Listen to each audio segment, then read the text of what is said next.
pink eye. Both, yeah, and both. It's like, oh, so I got some drops, and with that, like they burn, but they're starting to feel much better. And I think it's this eye actually was was awful yesterday, and this one's just like it looks like I've been crying all day or something like that. A little bit worked. Sauce as embalming fluid. Yeah, yeah, exactly. I can't even eat Worcestershire sauce anymore just because of allergies and stuff like that. So that's just, oh man, every year it's like, what new food can I not, does my body say no to? So oranges are out, tomatoes are gone.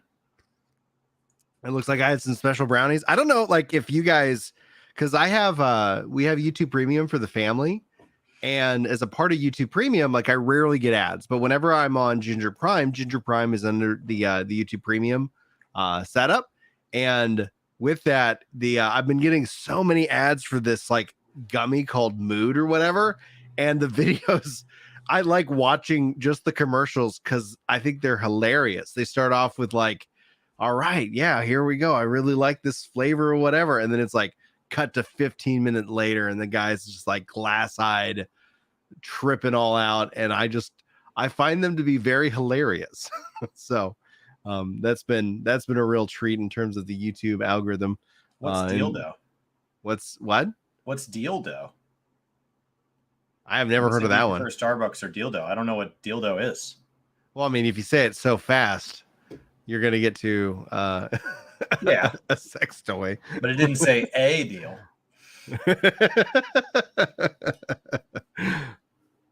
Deal.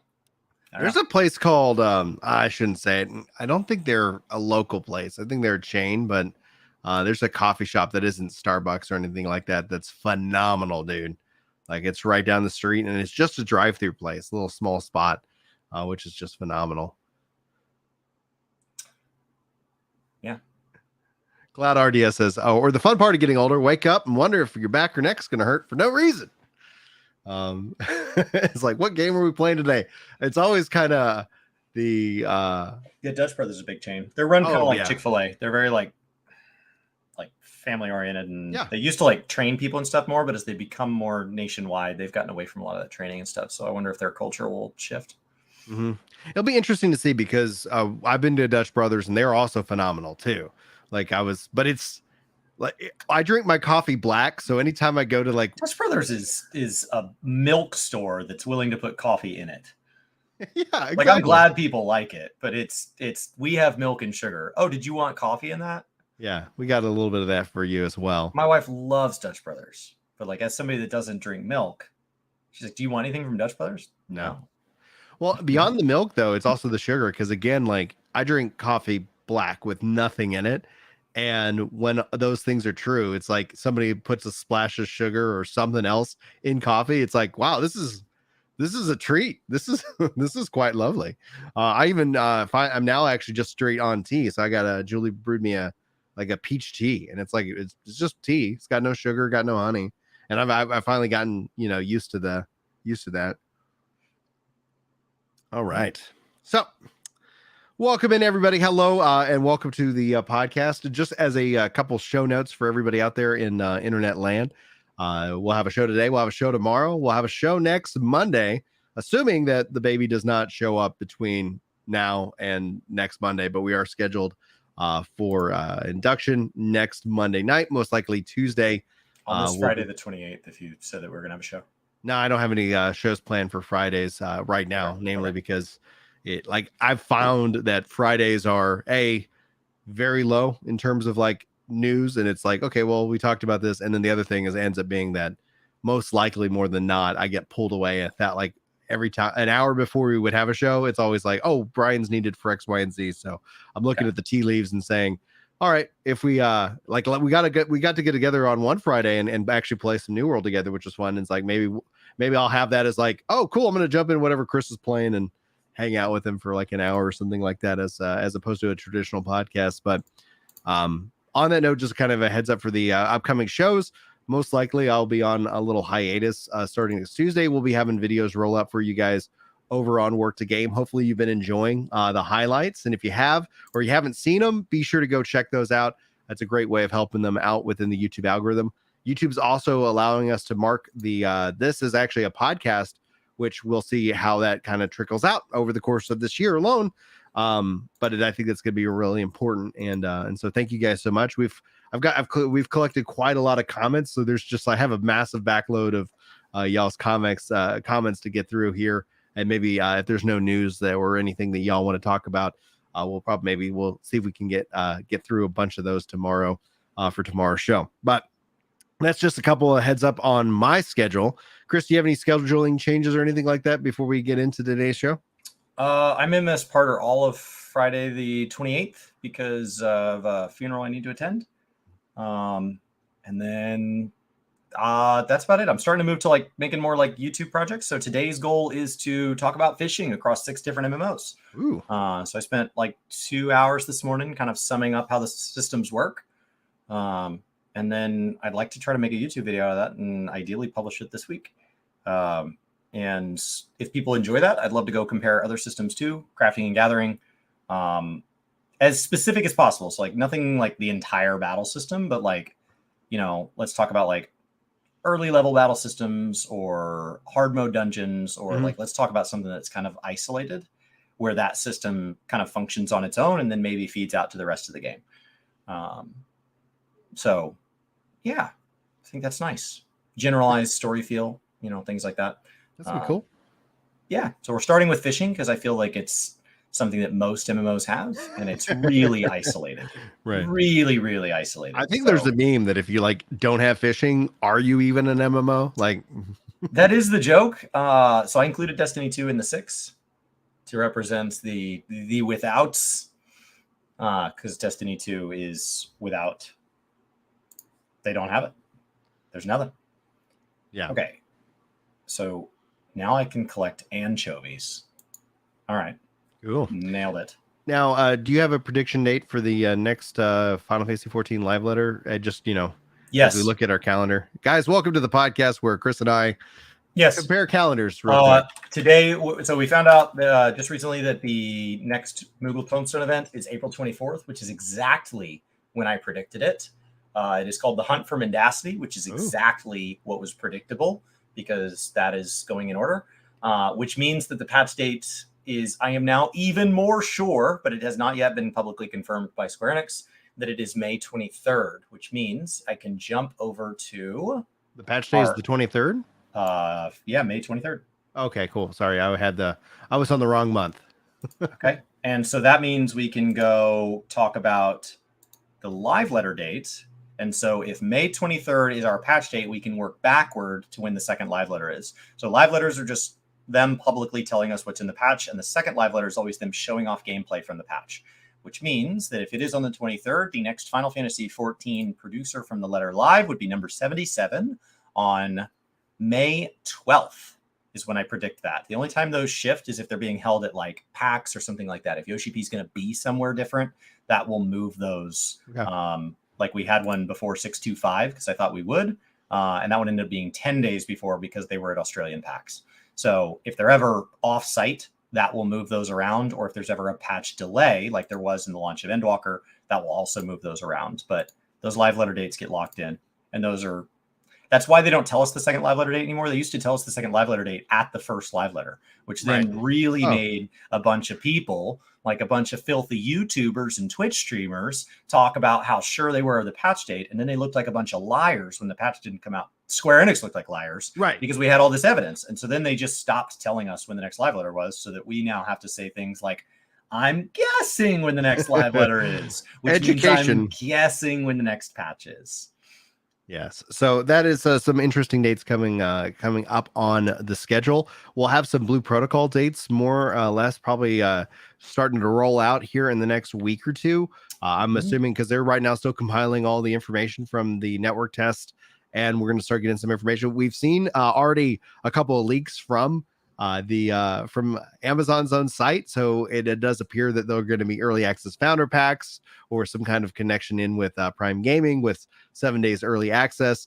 That image that we have found on their site has been edited to remove said information, so I think that helps to double confirm that we'll be seeing that here, starting to roll out more news on that here in the near future.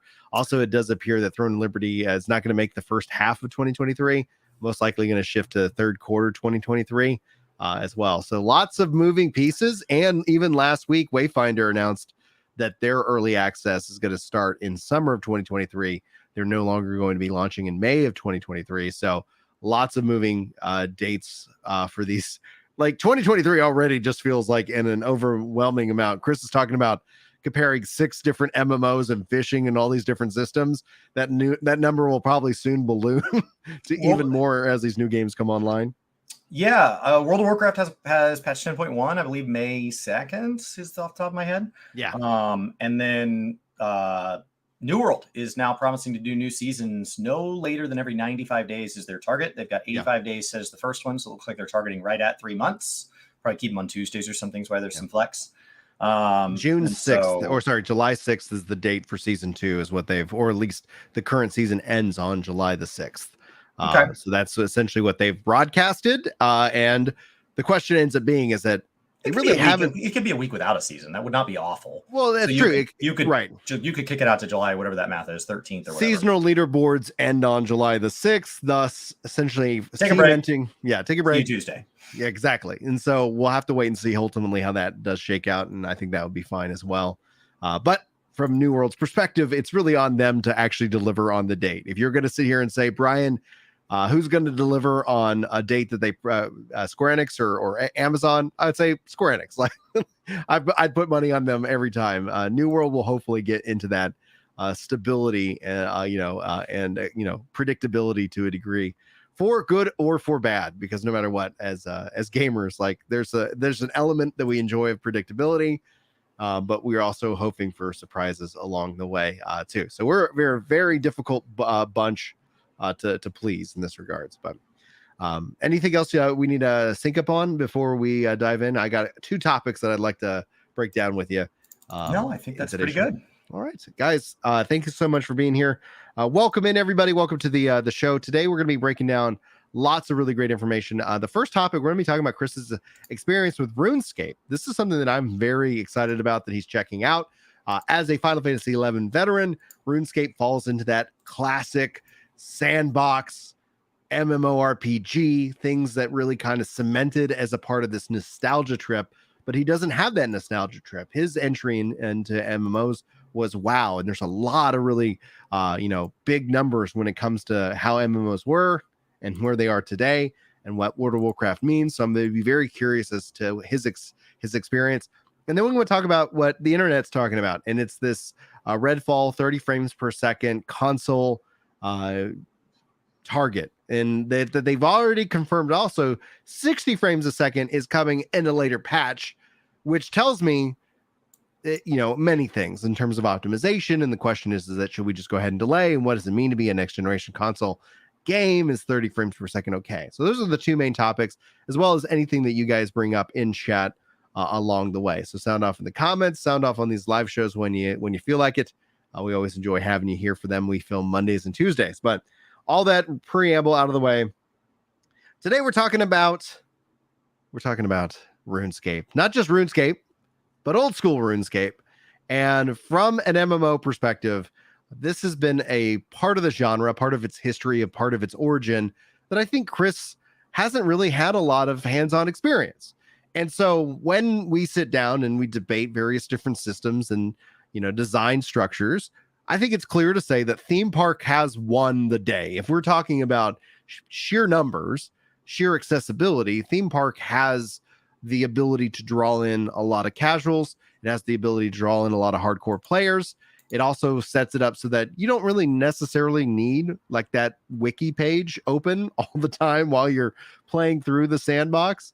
And that's definitely got the numbers. Like it's really like when you compare and contrast the two. But old school dogs like myself, we have a lot of nostalgia. We have a lot of love for the struggle. We have a lot of love for this sense of what we feel like some of the modern theme park games have sacrificed, have lost. And so we're going to be talking about RuneScape and old school RuneScape specifically. I have not ever played it, so it's going to be more or less my, compare and contrast to how Final Fantasy XI perhaps did it. which Final Fantasy 11 was modeled off of EverQuest. 14 was modeled off of World of Warcraft. So there's always going to be these inspirations that the games draw themselves from. So I'm going to be very curious. So with that, as a part of an introduction, hit that like button. And Chris, what do you guys think about? What do you think about old school RuneScape? Like, are you shocked? Are you surprised? Are you annoyed? Give me the Chris. I mean, the first thing you're going to notice is like the graphics in the UI is so outdated. Does that even matter though? When we talk about games, like it's the first thing you notice, right? It's the first thing your eyes land on is the graphics in the UI. And when we look at new games and we look at new trailers, the first thing we see is the visuals. I mean, you look at games like Starfield, Forspoken, Final Fantasy 16, these games that just released these incredible visual trailers. And people have already decided if the game is good or bad based on the viewing of those trailers. They're just already positive it's going to be a great game. Doesn't matter if it's released, they're already sure. And so when you look at a game like this, that by extension would mean like it has an uphill battle to solve. What I found is some of my favorite games, some of the games that I've lost the most hours in, the games that when I log out, I don't just look forward to my next play session, but I find myself not doing the dishes and just starting my next PlayStation now, where I'm just like the literal word of addiction, where it's actively damaging the rest of my life, that I'm making this such a priority. Actually, a lot of those games have had just dreadful graphics, or the graphics have been really monotonous. And so you look at games that have just sucked up my life: Minecraft, Dwarf Fortress, EVE Online, Diablo 2.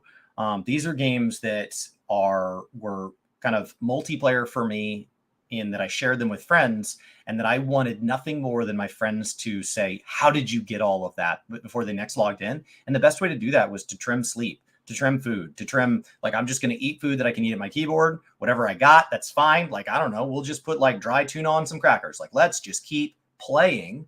And it's an addiction. And like, I immediately found myself, that kind of like touch grass phrase, which depending on the context can be said very meanly.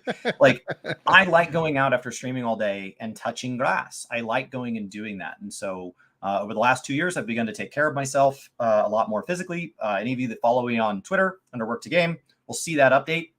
And there has come a point where it's no longer like, way to keep going, dude. But like, I actually have to start wondering, like, am I posting this and does it look like braggy? Because it feels like some of the things I'm achieving, they feel unfathomable to where I was 30 pounds ago and 2 years ago.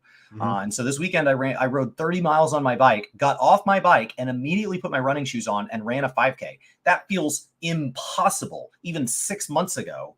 And 2 years ago, I would like laugh and be like, what a weirdo, like what an extreme nut job. And now it's like, that was just a Saturday. And people are like, was that like, my friend asked, he goes, oh, wow, is that for like a race or something? I was like, no, I just did it. Like, I just did it. And so that feels so great. The problem with that is that it was beautiful weather outside. So I grilled myself lunch. My wife didn't want anything. So I grilled myself lunch. I sat out on the patio. I was eating myself I was eating some hot dogs. Yeah. And I had some veggies and some fruit and a glass of water. And I was sitting out on my back patio, looking at my wife's garden with my dog laying next to me. Great day. The problem is that part of my life has always been separated from how much I love MMORPGs. And I thought, this game came out in 2001.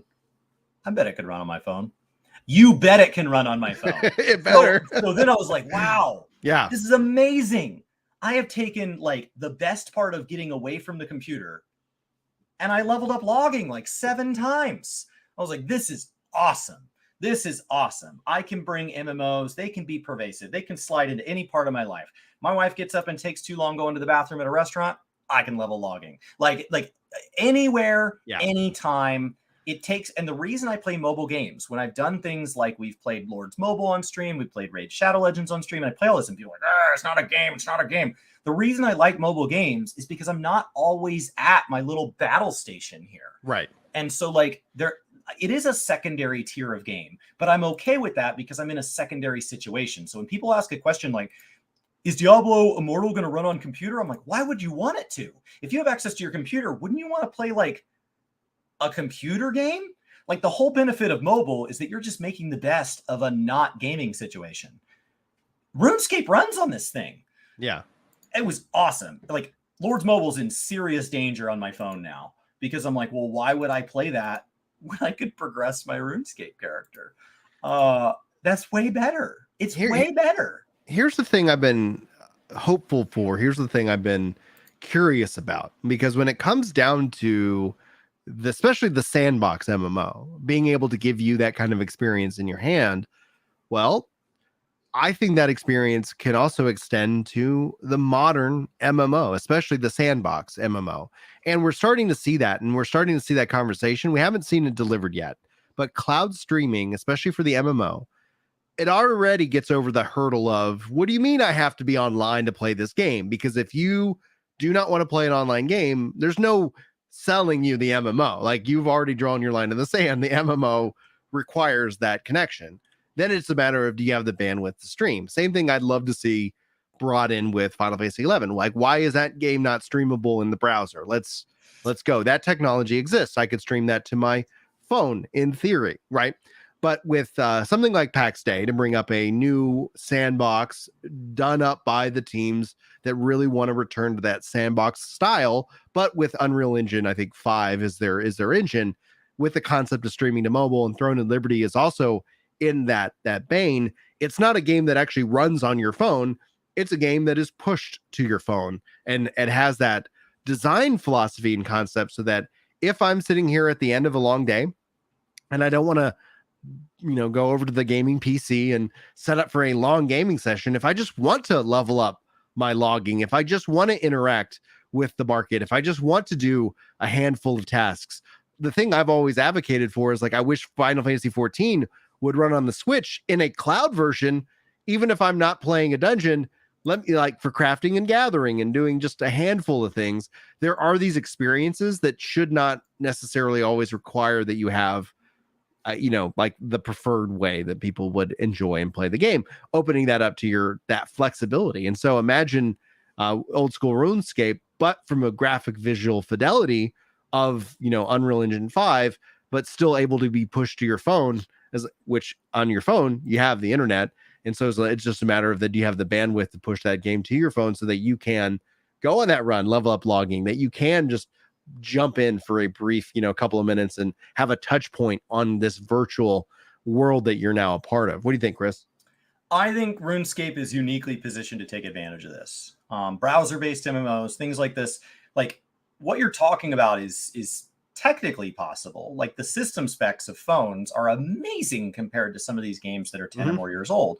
And so these games that are designed to run on, like, an unplugged in microwave, like, they will absolutely run on our phones. You could run 25 instances of WoW on your phone. Like, it's fine. But, like, WoW is a tab target hotkey driven game. You have hotbars, you have rotations. The combat system is about pushing these buttons in orders, especially when you talk about games with limited global cooldowns, off global cooldown buttons like Final Fantasy 14. And the phone at this point, there was a time when it was the Nokia brick and you were using your little numpad to, like, steer your little snake around or whatever. And that's fine. And that probably would have adapted better to something like World of Warcraft. But we didn't, like, BlackBerry didn't win. Who won is these touch screens. I can just touch it. And so the problem with a touch screen is there's really not room for more than, like, do you touch it? Do you touch it with more than one finger? That's it. That's how the interface of a phone works these days. And so that really lends itself to the fact that RuneScape is a click-based MMO, to the point where it drives me nuts on my computer that it's not just defaulted to certain logical hotkeys.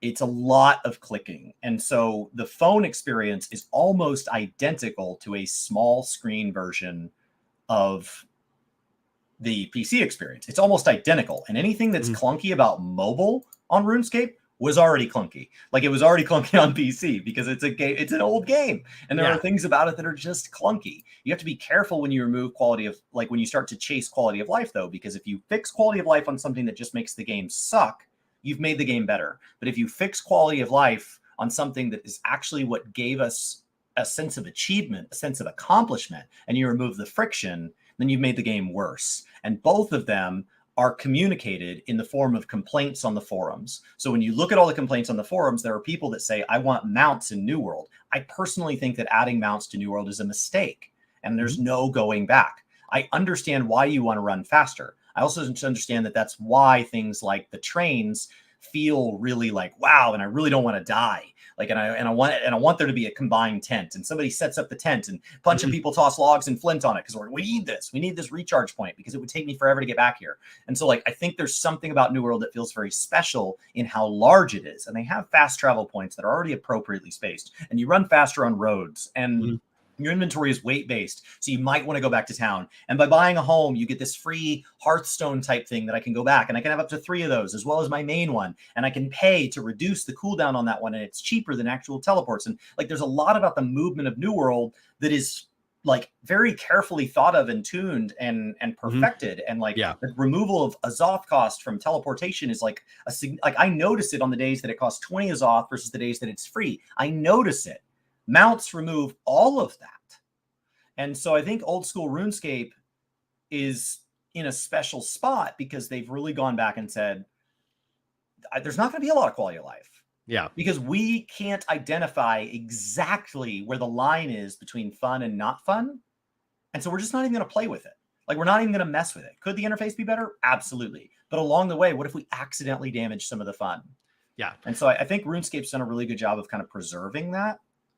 That's been the constant debate, especially within Final Fantasy XI, as just a counterpoint that would be parallel to old school RuneScape, is that if they were to remake that, if they were to remaster that in some way, what quality of life features don't break the magic that makes Final Fantasy XI in terms of how it is now, or how it used to be with private servers, unique and special.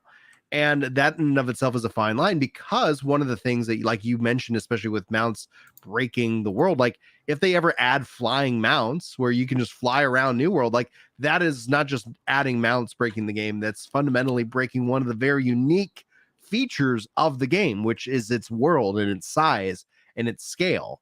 And so there's interesting ways, like we see that impact in Final Fantasy 14. And if you were to go and try and take that away, it ends up causing way more stress than, if they had never added it in the first place. You can't take it away once you add it. That's it. Right. It's permanent. WoW tried to take away flying and people got livid. The sky scale in Guild Wars, it's my favorite quest line I've ever been on. It's my favorite large scale project I've ever worked on in an MMO.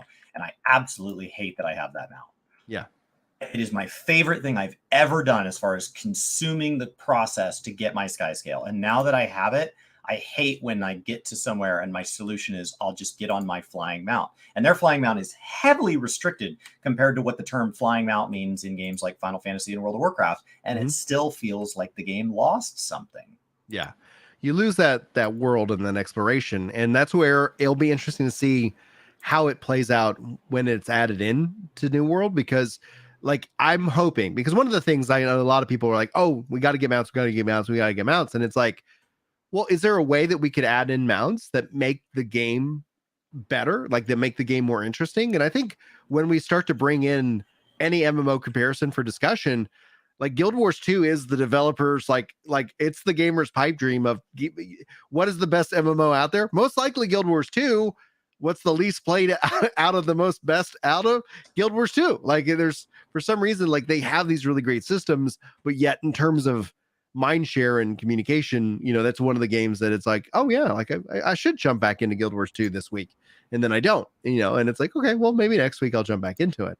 But Guild Wars 2's mounts add something to the game and how they travel and how they move and how they like change things up, and they're not a million of them, so it's going to be interesting to see like what New World does with those, especially by adding in mounts, etc. Personally speaking, I like gliding. Like I think gliding ends up being an additive as opposed to just taking something away, especially in games that have such verticality. And then you can then level up your ability to glide further in the world itself. I think that would be something unique to see, instead of just pure flying, right? Instead of just like, and I'm here and now I'm taking off into the world, to go explore. So in terms of that though, like when we talk about like the scalability and what modern does, I do think, and I have advocated that the solution is going to be a technological solution that brings in and hybrids out these systems, right? Because you were trained on Theme Park, you were trained in World of Warcraft as a model. That is, when you think about that, it's a language model that you have to, like, you need to have this core understanding. And when you go to play something that's completely different, that isn't that language, like the keyboard bindings on Final Fantasy 14 1.0, they did not mirror World of Warcraft at all. And so somebody coming over from WoW trying to play 14 1.0 immediately was like, it's a whole different language and a different understanding. It causes a point of friction that doesn't necessarily need to be there. What do you think? Shooters have already solved that. Like every shooter, because shooters was developed across a very weird set of iterations where you have things like, you have games where you just move inherently differently. You have games where it's like a twitch shooter versus somebody with a lot of shield. You have games where like the movement is more of a core component. You have games where the movement allows sorts of verticality, double jumps, boosters, all sorts of things like that. Like shooters have already solved this. You go into Halo and they have their default Halo layout, and then you go into the settings and it has like 20 other button layouts that are based on every other popular shooter. So like saying a control scheme is like, oh, well, players were trained on this and we play differently, so they're just screwed. Like, no, you can just say like, okay, and then here's the other set of hotkeys that is the traditional for this type of player. You can welcome them in. I played a ton of Minecraft. I have played thousands and thousands and thousands of hours of Minecraft over the years. Yeah. And that is a purely sandbox game. So to say that I don't have sandbox experience would be disingenuous. And yet when I play Minecraft, the first thing I do is I swap my movement keybinds to match those of an MMO, because I'm playing an MMO at the same time and I don't play WASD, I play ESDF, which I have to change in most MMOs too. I understand it makes me weird. I just changed the keybind. So to say that like the keybinds, all you have to do is have a keybind menu. I don't think keybinds inherently make games good or bad. I think you're talking about just literal accessibility at that point.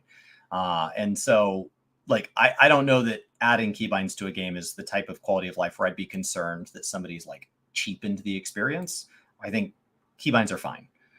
Just let people play, just like it should be. Every game should support controller now. Like, just let it support controller. There's this idea of like controller's the reason a combat system is limited. No, it's not.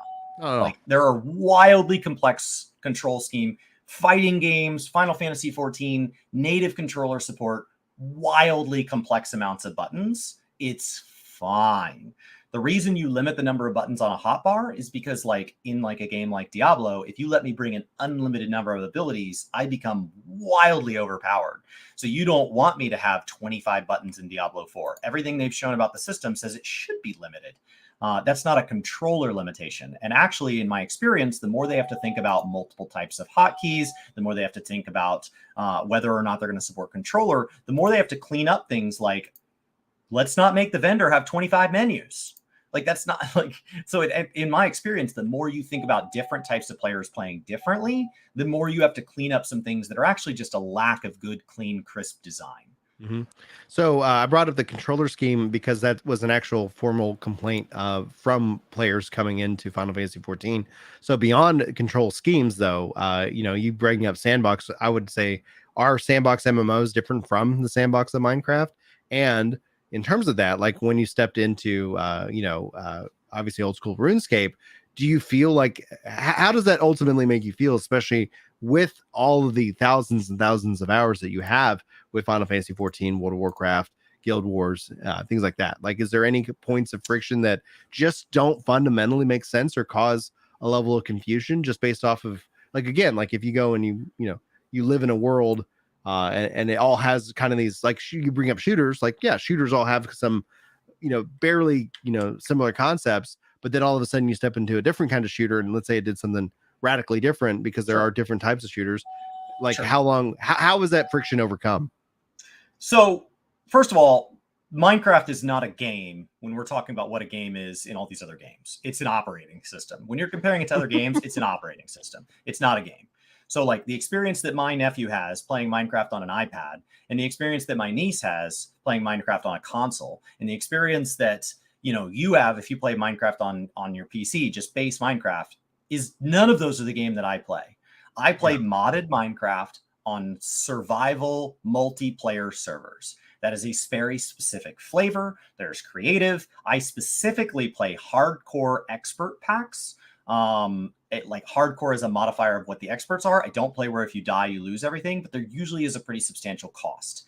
And so like I play, and I don't care if they're sky block ones or if they're out on an open world. I've also played the reverse of skyblock where you're underground the whole time. Like I don't care about that as much, but what I'm looking for is I play with a group of people. There is a group of people just like there is around me in RuneScape right now. We are all progressing on our own line. There are elements of my character that gain experience. There are elements that I have to work through various tech trees. I have to go on quests.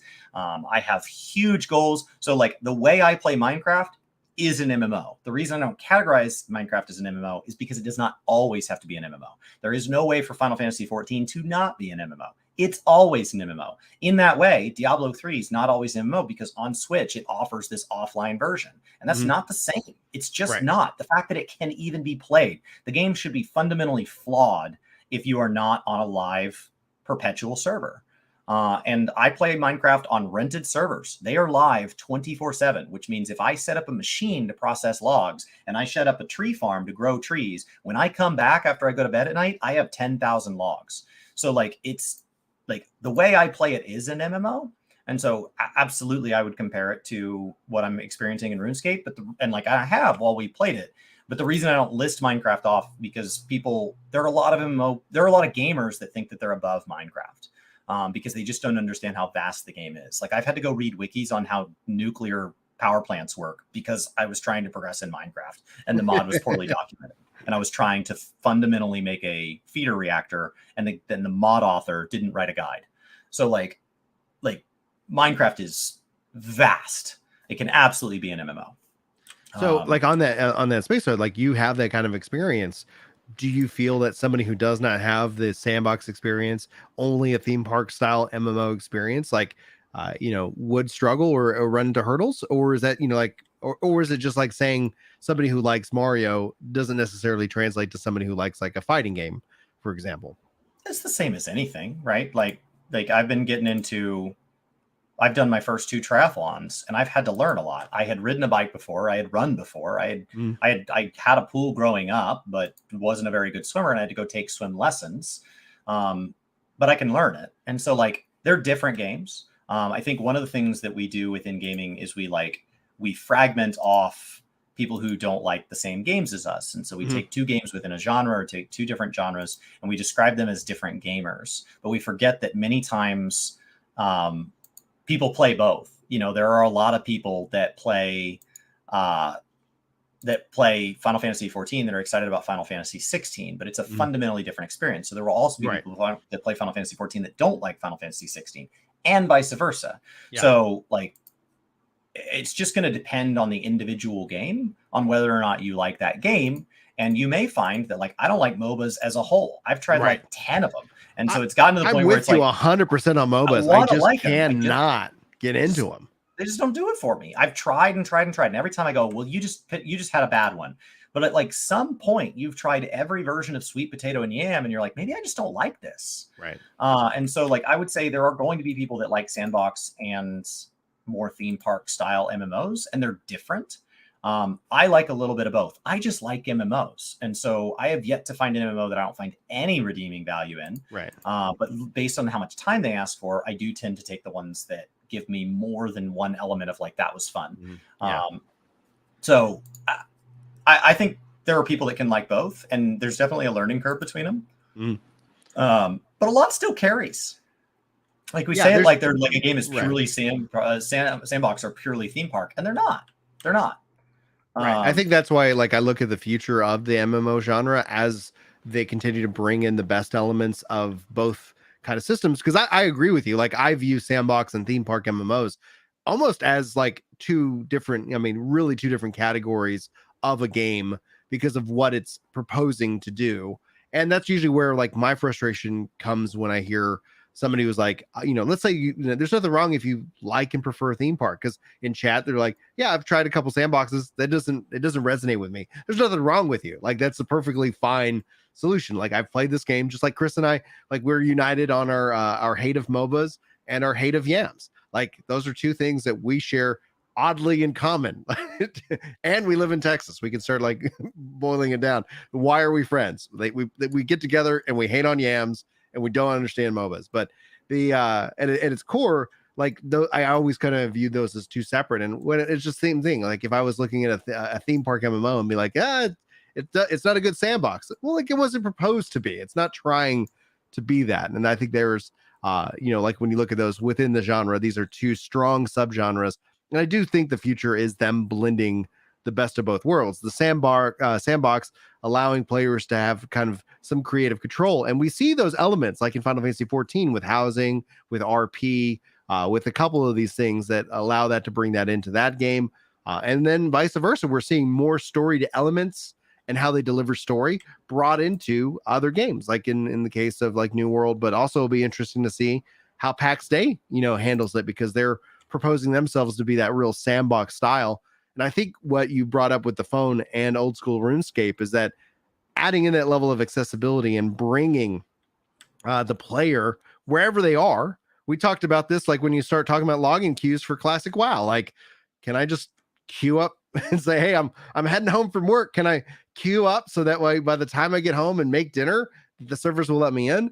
There's all these aspects of technology that I think overall, from my perspective, is that MMOs are about to really uniquely have some really strong cases for addressing issues that have developed with the genre over the last 20 years, like server queues, accessibility, scalability, and availability, in that regards. But I'm excited that you're enjoying old school RuneScape, because ultimately will be kind of cool to see is that, like, when we start talking about the next Final Fantasy MMO, like what elements of, old school RuneScape of Final Fantasy 11 makes sense with the newest technology, what elements of 16 and 14 story narrative makes sense and bring in, a lot of strengths there as well. So I really am looking forward to seeing what 16 delivers on as a game itself, because that is the team that built Heaven's Word. That is the Yoshi P, like from the ground up.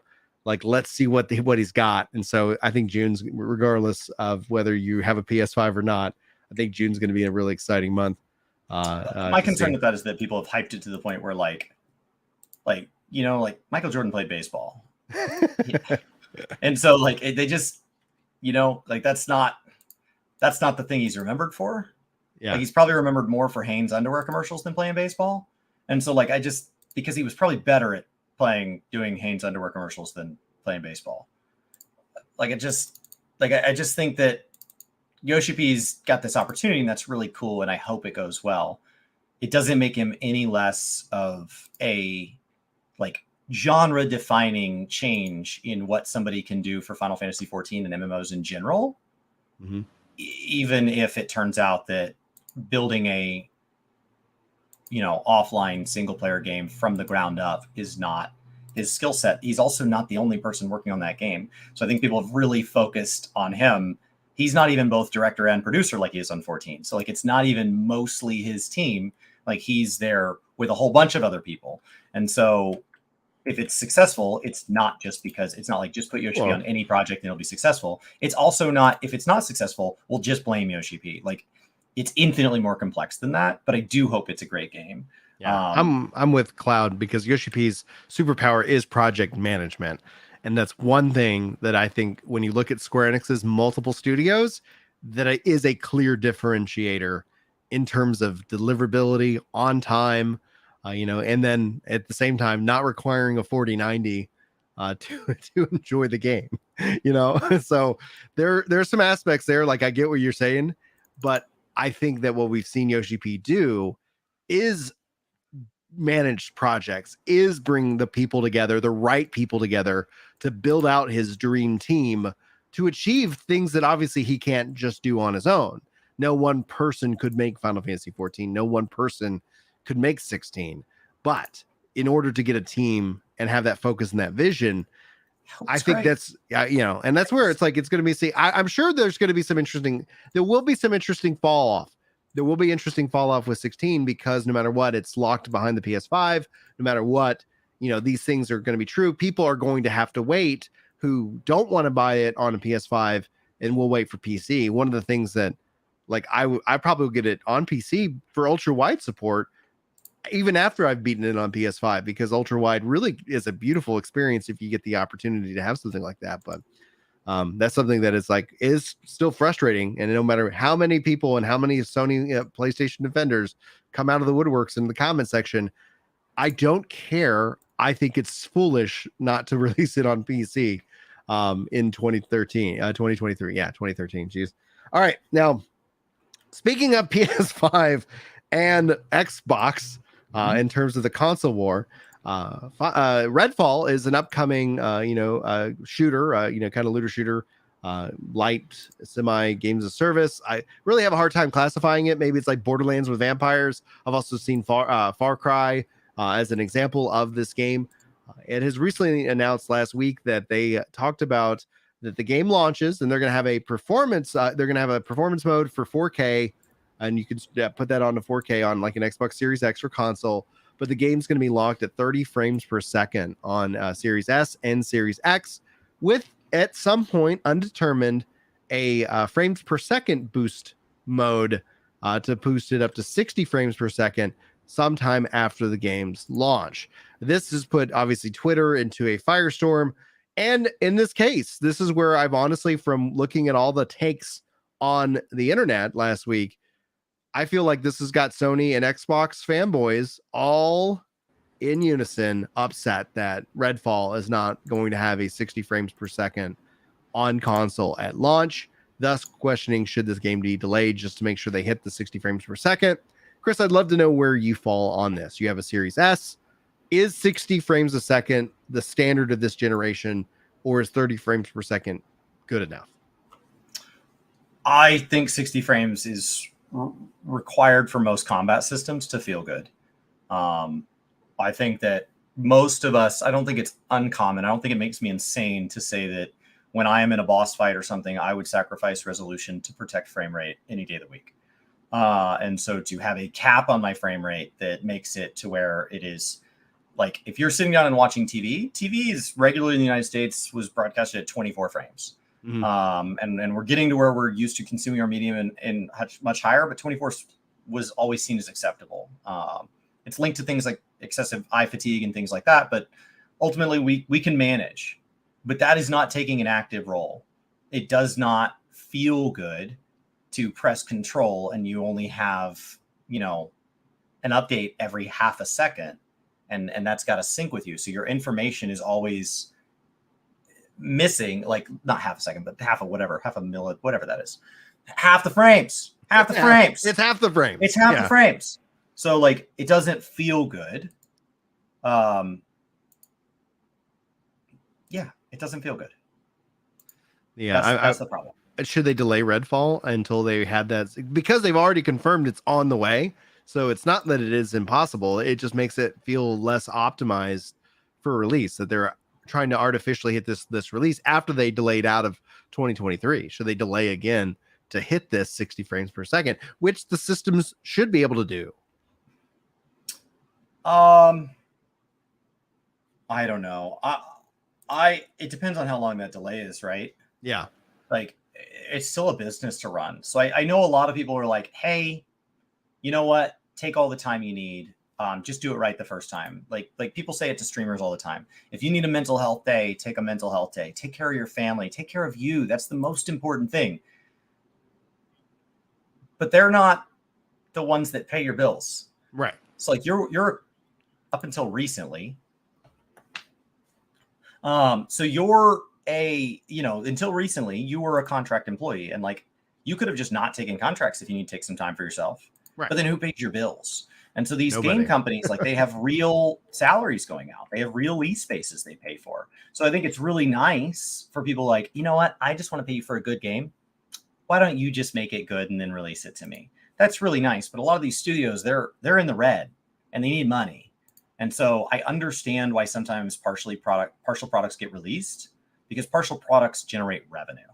And then ideally, based on that revenue, you can continue to project out and say, hey, we can justify to shareholders, we can justify to our accountants, we can justify continuing to invest in this game. And it's really frustrating as a gamer because it means you're buying a partial product and there's no difference on the packaging. When you go to buy a game, it is identically marketed whether it is complete or not. Because nobody in their right mind would release a product that says like, well, it's partial, like, because then we wouldn't buy it.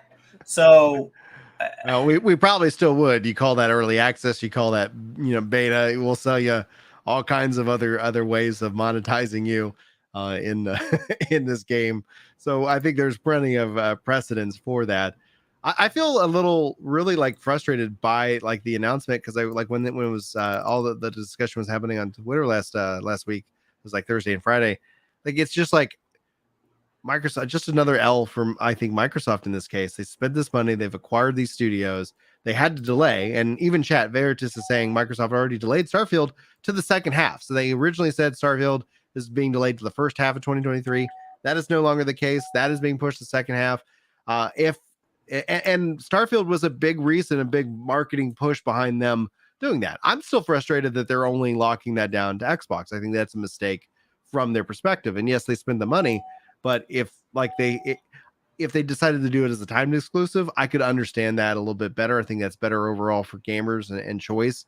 And like you said, getting these companies out of the red and into the green, like selling a game is still selling a game, whether you're going to be on PC, on Xbox, on PlayStation, and especially in a multiplayer aspect. That's my biggest and bigger concern, is them trying to lock this down onto the Xbox consoles, obviously PC as well, but then having an inferior product. Let's not beat around the bush. 30 frames per second, especially in this generation of 60 frames per second, and especially multiple games also pushing to 120 frames per second.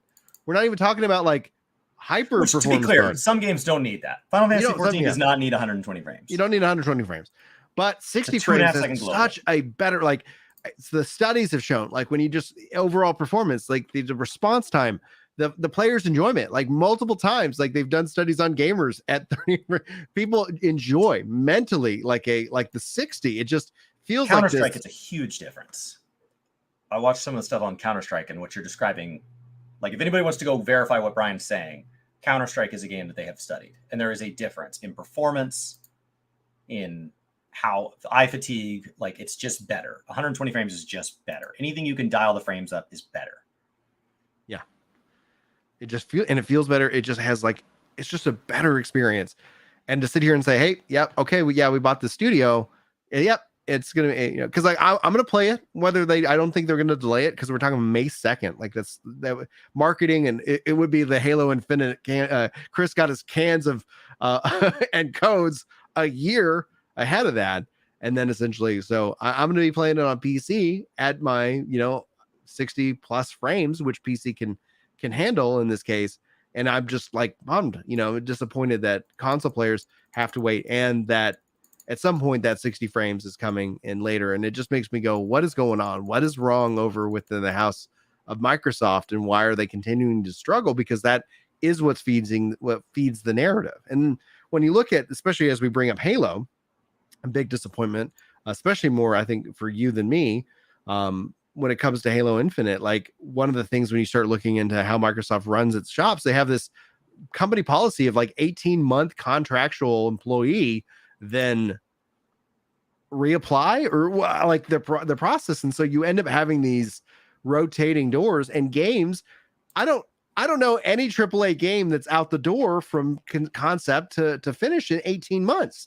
So immediately you're always having to retrain a lot of employees, which you're already doing anyway, as an HR nightmare, So it's like, when it comes down to it, like, I think, and I hope that, that whatever's going wrong within the Xbox ecosystem, because that's what this feels like to me. Redfall, 60 frames, not hitting it on especially on a Series X, but Series S and Series X should and have been confirmed that they will get to that point. Missing this on that is just more fuel for the narrative that there's something wrong in the Xbox ecosystem. And I don't know what happens. And then that just drives in more fear to the Activision Blizzard acquisition. Like, all of a sudden we can't hit 60 frames a second on PlayStation. Like, that's something that I know the Sony side has presented, that they'd have an inferior version of that. And that's now that argument has more validity, even if it isn't necessarily true. What do you think, Chris? The problem is everything talking about here is speculation. And once speculation gets out there, there's no removing it. Yeah, you have to fight hard against it. You know, I can play New World for 2 hours on Twitch before somebody comes in and says, isn't this game terrible? And when you ask them for examples, they talk about item dupes, they talk about gold exploits, they talk about things that have not been in the game for 18 months or more. And they're like, well, yeah, but wouldn't it crash the economy forever? No, you can only have 500,000 gold on you. So even if somebody exploited to cap, that money would be gone by now. The average in-game player I talk about that crafts is burning through 100,000 gold, 200,000 gold every week to 4 weeks, depending on how aggressively they play. So like that would just work itself out of their economy because they also pulled 99.8% like of that gold that was duped the month, you know, like in that same month that it happened. They have like all the logs, so they were able to see all that happen, and then they rolled it back. It was an unfortunate thing because you're right. That becomes the thing you have to fight against. That's the narrative that gets set in the back of people's minds. And everybody's busy, right? Like, because not everybody's like actively focusing on one issue. You're like, oh, I was playing this game. Wait a minute. I remember this being, a headline, that obviously gets eyeballs, but you don't ever really see the correction or the action that's taken against it. And then it falls on content creators to be like, well, I guess we're going to be answering that question for the next 2 or 3 years at a minimum. Yeah, because back in the day of the newspaper, the correction was issued as a 2-sentence statement on page 11B. And like the initial thing came with a big, condemning photo. It had your face on it, had a headline. Like it was so bad. And it was page 1. So like, it's just so hard to deal with those retractions.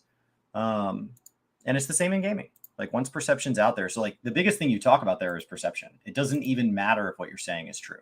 Yeah. Like that's the worst part is it doesn't matter. It doesn't have to be true. If it was even a fraction true for a fraction of a day, now it's out there. And that's what these console wars are just built on, somebody knowing all the up-to-date information about one platform and talking about all the good things and everything they fixed, and then talking about all the ever at any point bad things about the other platform. And I see it on Twitter constantly. So you like when you reference Twitter being the thing that gets in an uproar about something, that's because like it's moving so fast. You only have time to be educated on so many subjects. So somebody gets educated on their one, and that's great. But then everybody's got an opinion on everything. So then all those other like retweets and all that are substantially less informed. Mm-hmm. Now, as a final topic, as just kind of came up from chat, I like to kind of highlight it. Veltus saying, apparently the PS VR 2 is really good, but it's also an investment.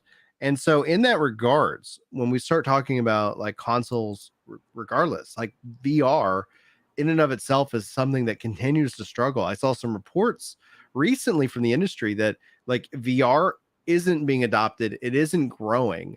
And I was talking to my wife about this actually this weekend because we have a Rift, and it's like, and we've touched it a little bit, but I ended up getting motion sickness from it. And that's something where I was really disappointed. When I was growing up, I don't know if I ever told you the story, Chris, but when Super Mario 64 came out, that's when my dad stopped playing video games. Like he was like getting vertigo and, like it was just really messing with his like balance. And so he had to stop playing video games. He was able to handle 2D stuff. He'd take me to the arcades all the time. But once 3D Mario came out, that's when he was like, I guess that's kind of what I'm done with video games. And I've always wondered if that would be a moment in my life where that happened. And VR was that. Like I was trying to play some VR. And after about like 20, 30 minutes, I was like, I'm done. Like this is not for me a long gaming session, even though like I'm rooting for it to be successful. PlayStation is somebody who's a company that goes away. What you're talking about is a hardware limitation. Oh yeah. Most of people's vertigo and stuff is caused by the frame rates that are required to remove vertigo vary by person. Mm-hmm. And there is a theoretical frame rate limit where vertigo goes away for the vast majority of the population. In like a lot of the just straight sickness. That doesn't mean it would feel good to see like, roller coaster type games. But if you're somebody who doesn't get motion sickness on like when you're like inside a boat or you're inside a car or you're inside a plane, like if you don't have like a natural inner ear thing that's causing that, and like for some reason VR is the first time you've ever experienced that, as frame rate rises, as some of these hardware components increase, that should go away for some of those people. Cloud RDS points this out. It says VR headsets are obviously an investment, and it's the classic bad situation that you need games to make it worth it, and you need people to get the VR platform to make developing games economically viable. Where do you fall right now with the state of VR? I mean, the PlayStation one's been really well reviewed from everywhere that I looked at a couple spots and people seemed really happy with it. And then I turned right back around and saw articles where they said it undersold so much it was getting discounted. So like I think you have an issue of like, if it's not wide scale adopted, they know that if there's not enough out there, that's how you ended up with the PS3 being sold at a loss on launch, because you have to get adoption first. You have to hit that critical mass, whatever that critical mass may be. So like, I don't know. I mean, there is an element of like meritocracy where if something's not good enough, it won't make it. And that seems right. But there's also things that if you build a system that requires a minimum number of entries and you don't get there, then we never really got a chance to evaluate it. So I don't know who is obligated. Like, you're basically expecting the early adopters to do the testing, and how many are there? I have 2 VR headsets in this house. Like they were both gifts. So, I've never bought VR. I have 2 VRs. The only time I've ever felt sick was when I was in Elite Dangerous and the power was removed from my ship and I was hurling through space rapidly while tumbling with no control over my systems. And it's in full VR. So you're just whoa, whoa, whoa. And that's the only other time like I just felt like a little queasiness in my stomach. And I was like, okay, well, that's the basis of that. But I didn't get like sick or anything. I just like, oh, that didn't feel good. And you immediately glance at like the rim of light along your cheek. You glance down and just kind of place your legs and you're like, okay, I'm okay. So I don't get that illness. So am I supposed to be one of the ones that's like super pro VR? Because otherwise it won't get there. If it's a hardware component, what causes hardware development? Money. Mm-hmm.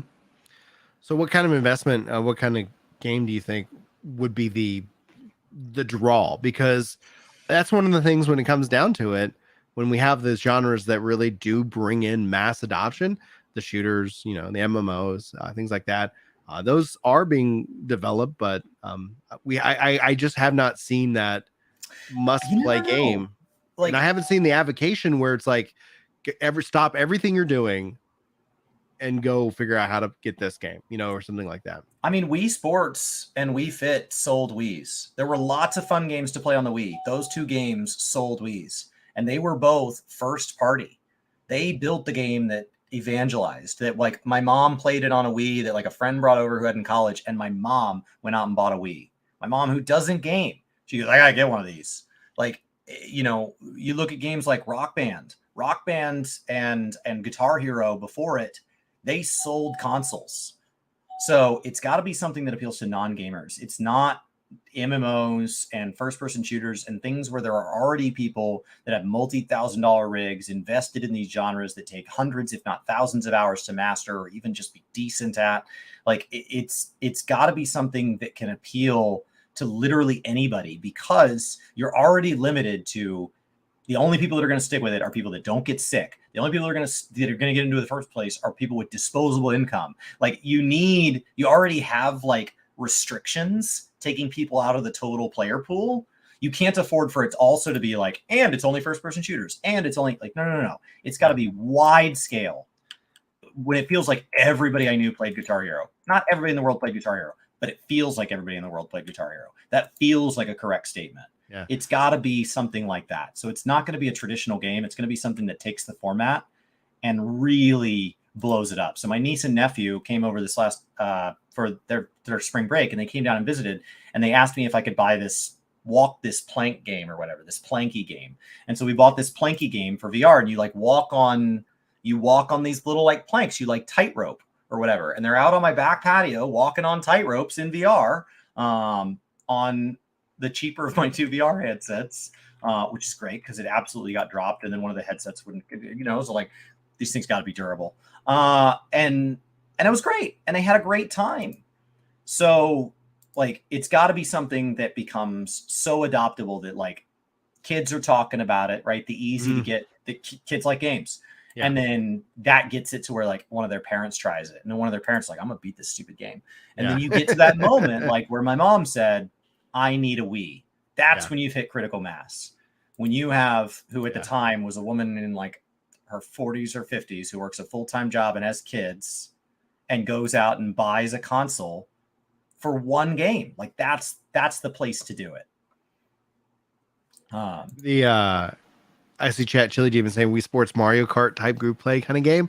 Maybe Nintendo would be the one, if they ever decided to step into the space, could help draw that in, because you're telling me I could play Mario Kart in VR? Like, sign me up. I would absolutely, like, because of the problem that I've run into, and you're right about the frames, that could have been what was causing my discomfort. But like, if I can't have a gaming session that, lasts more than 20 minutes, like, the setup alone is like, what am I doing? Like, I rather just, I'll log into New World. I'll log and play, Street Fighter. I'll log in, I'll like whatever is the path of least resistance. And right now VR presents a lot of resistance, because especially having those experiences and just like coming out of VR and like, I'm going to go lay down for an hour. I feel awful. And I was like, this is probably where I get off the tech train. But like, yeah, I would definitely like re-up for a Mario Kart, style kind of gaming experience, because that could be really kind of cool visually, where it's also not the uncanny valley. I'm not expecting like to be stepping into like the most visually advanced, but it would be a beautiful world, especially after watching the Mario movie. It's like, yeah, give me more of that. So maybe Nintendo would be the one kind of to step in and kind of really do that level of mass adoption. It also may not be personal products that do it. Dance Dance Revolution first got its start in arcades and then came to the home version. So I went and did VR laser tag for my brother-in-law's birthday. And like, we literally went somewhere and they had these wireless VR headsets. We were just in like a big warehouse room and we were like shooting zombies and stuff like that. And that way they can afford to buy the highest dollar headsets, maintain them. And it was able to add things that traditional laser tag can't do, right? Where there's zombies spawning and all this stuff and the levels changing because you're in virtual, in real, and you could walk around. Like I covered, I covered 20 yards. So that way he was able to do things, as opposed to most people in their home, they're stuck in one of these circles. So they're stuck in a game where only their arms are moving. There was something really cool about physically walking through another space. So it may be that VR is not really first adopted by something like this. It's something that is much more of like a commercial level, where VR laser tag or something like that is the first thing to take off. My wife works in the construction industry, and in like when you talk about things like skyscrapers and stuff, VR has been there for years. Yeah, they do these virtual walkthroughs and all that. Oh yeah, because, like, well, so before you start building, it just that adds value. There's a lot of value in the non-gaming space for VR and even AR. But within gaming, it's interesting because gaming has always kind of also been one of those adopters that really drives technology forward and mass adoption of that technology in a lot of positive ways. And to kind of that point, I could see them adding in VR to established games so that you have that as an additional experience where you're still playing the same game, as opposed to like you can only experience that. We've seen that with like Star Wars Squadrons, and so it's like, yeah, you can play this as just a regular game, or if you want to step into a VR. So maybe more and more hybrid approaches to these games could end up having some kind of value, but it requires a lot of design in that regards. Anyway, Chris, final thoughts before we wrap up today's show. No, I think that last point's a fair one. Like Elite Dangerous runs that way. I think it's hard to sell consoles. It's hard to sell the cost of consoles if your game runs just fine on the hardware you have now. So like my brother heard it was really cool that I played Elite Dangerous in VR, but he continued to not do it because why would you spend more money when you could just play it now? So it would be better if they designed a game that like takes advantage of the format and like to the point where it couldn't function. I don't mean like first party exclusive, like we just chose to only release it in VR. I mean like, no, there's something about this game that just isn't, it could not be done not in VR. Would be better. So I don't know what that is. I don't know what that looks like. I think when we talk about future technologies, when we talk about future games, it's really obvious in hindsight. Somebody's going to do something that just seems so intrinsically valuable that people can't help but do it. And they're going to be like, well, obviously. Well, that right? Was the choice, it was obvious. But it's never obvious before. We didn't see games like World of Warcraft coming and making a genre like that so approachable. We didn't see consoles coming in the late 80s. We didn't see things like, what phones can do now. Like, it's obvious in hindsight. Yeah. So I look forward to looking back and thinking we're idiots for in this conversation not talking about what ends up taking it by storm. Guys, that's going to wrap us up for today's show. We'll be back with you guys tomorrow as well. So keep sounding off. We've got lots to talk about, lots going on in gaming, and lots more to come. So again, thank you so much for joining us live. You can continue your day if you want over on Twitch with Chris as he continues to jump back into old school RuneScape and who knows what else today.